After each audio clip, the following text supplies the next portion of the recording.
আমি আরেকটা সবসময় প্রশ্ন পাই অ্যাবাকাস নিয়ে, মানে এরা এত বেশি মার্কেটিংয়ের টাকা খরচ করেছে, আর আজকালকার বাবা মায়েদের একটাই মাত্র ছেলে মেয়ে, কিছু একটা নতুন কিছু দেখলেই যখন দেখে যে তার আশেপাশের বন্ধুরা করছে, সে অ্যাবাকাস করছে, ঝাঁপিয়ে পড়ছে।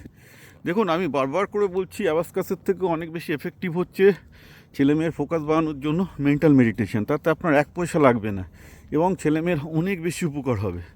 মেন্টাল মেডিটেশন মানে ম্যাথ মেডিটেশন যেটাকে বলে, সেটা কি? আপনার ছেলে মেয়ে ঘুমাতে যাওয়ার আগে আর ঘুম থেকে ওঠার আগে তাকে মনে মনে, মানে মুখে মুখে যেটাকে বলি, খাতা পেন না নিয়ে প্রথমে 2 অঙ্কের যোগভাগ, তারপর 2 অঙ্কের গুণ বাচ্চাদের শেখাতে থাকুন। তারপর ইচ্ছা করলে একটা বাচ্চা 4 অঙ্কের গুণ পর্যন্ত মনে মনে করে দিতে পারে এবং করতে পারে 2 অঙ্কের গুণ মোটামুটি 10 সেকেন্ডের মধ্যে করে ফেলতে পারবে। ঠিক আছে, মনে মনে করতে হবে, মেন্টাল। আচ্ছা, বাইরে এবার আমাকে একজন লিখেছেন, এগুলো করে কী হবে, এগুলো তো ক্যালকুলেটার করে দেয়। খুব ভুল ধারণা। যিনি লিখেছেন তার বাস্তবে কোনো এক্সপিরিয়েন্সই নেই।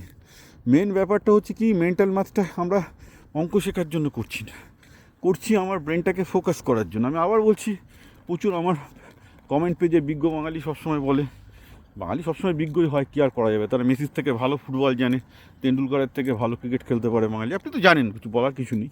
তো সেরকমই একজন বাঙালি লিখেছে যে হ্যাঁ, এসব মেন্টাল ম্যাথ করে কী হবে, তো ক্যালকুলেটার দিয়ে হয়ে যায়। আরে বাবা, এটা ম্যাথ করার জন্য নয়, আমি বারবার করে বলছি, এটা হচ্ছে ব্রেনের ফোকাস বাড়ানোর জন্য, এটা একটা এক্সারসাইজ। ম্যাথটা হচ্ছে কিছুই না, ব্রেনের একটা এক্সারসাইজ। কেন এক্সারসাইজ? কারণ আপনি যখন 2 অঙ্কের গুণ মনে মনে করতে যাচ্ছেন বা 4 অঙ্কের গুণ মনে মনে করতে যাচ্ছেন, বিশেষ করে 4 অঙ্কেরটা করতে গেলে আপনাকে 1 মিনিট আপনার মনটাকে স্থির রাখতে হবে। আমাদের মনের দুটো ভাগ আছে, একটা হচ্ছে অ্যাক্টিভ মাইন্ড আর একটা হচ্ছে অবজার্ভিং মাইন্ড। এটা আমাদের মুনি ঋষিরা বহুদিন আগে থেকে বলে গেছে, আধুনিক বিজ্ঞানীরা বলছে দুটো নয়, আরও অনেক আছে। তো মেন দুটো হচ্ছেই, একটা মাইন্ড অবজার্ভ করছে আর একটা মাইন্ড অ্যাক্ট করছে। তো কোন মাইন্ডটা অ্যাক্ট করছে? যে মাইন্ডটা যোগ বিয়োগ গুণ ভাগ করছে। আর কোন মাইন্ডটা অবজার্ভ করছে? যে মাইন্ডটা বলছে যে আমার ফোকাসটা ওই যোগ বিয়োগ গুণ ভাগের ওপর রাখবো, নাকি আমি একটু এদিক, একটু খেতে ইচ্ছা করছে, একটু খেলা দেখতে ইচ্ছা করছে, ওই দিকটায় রাখবো। অর্থাৎ এটা হচ্ছে মনের ডিস্ট্রাকশন। আর মেডিটেশন মানেটা কি? মনটা ডিস্ট্রাক্টেড না হয়, যাতে ওই অঙ্কগুলোর ওপর মনের ফোকাস থাকে। এই জন্য, অর্থাৎ সেই জন্য আমি বলছি এটাকে ম্যাথ মেন্টাল মেডিটেশন। ঠিক আছে, এটা অঙ্ক নয়, এটা মানে সায়েন্স আর্টস সবার জন্য করতে হবে। কারণটাকে আমি বারবার করে বলছি, একটাই মাত্র কারণ। কী কারণ?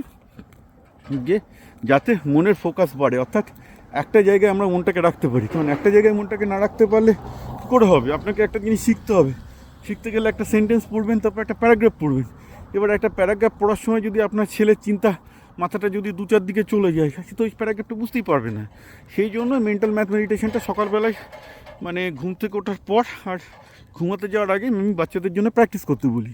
আমার কথা শুনে যেসব বাবা মারা এটা প্র্যাকটিস করেছে, করিয়েছে বাচ্চাদের দিয়ে, সবাই বলেছে অপূর্ব ফল পেয়েছে। আপনি জিজ্ঞেস করতে পারেন আশেপাশে, খুব বেশিজন ফলো আপ করেনি, কারণ তো বাবা মারাও অধিকাংশ মূর্খ, আর কী করে করবে? যত এসব বলি, সেই টিউশনির পেছনেই পাঠাবে, অ্যাবাকাসের পেছনে পাঠাবে, কী আর করবো? এইটুকু যদি একটা মিনিমাম কাজ করতো, দেখতে পেতো তাদের ছেলেদের যাদের একটু অ্যাটেনশন ডেফিসিট আছে, একটু মোবাইল খেলার ইয়ে আছে, তারা মনটাকে একদম ফিক্স রাখতে পারছে। তো উপায় নেই, সবার পকেটে একটু টাকা থাকলে টাকা দেখে একটু স্ট্যাটাস কিনতে চাই। আজকাল ছেলেমেয়ের পড়াশোনাটা তো আর ইন্টারেস্ট না, ও মেয়েকে অ্যাবাকাসে দিয়েছি, ছেলেকে এই স্কুলে পাঠাচ্ছি, স্ট্যাটাস সিম্বল। গাধার ঘাড়ে যাবে, নিজেরাও গাধার ঘাড়ে গেছে, ছেলে মেয়েগুলোকেও গাধার ঘাড়ে পাঠাবে, আর কী করা যাবে?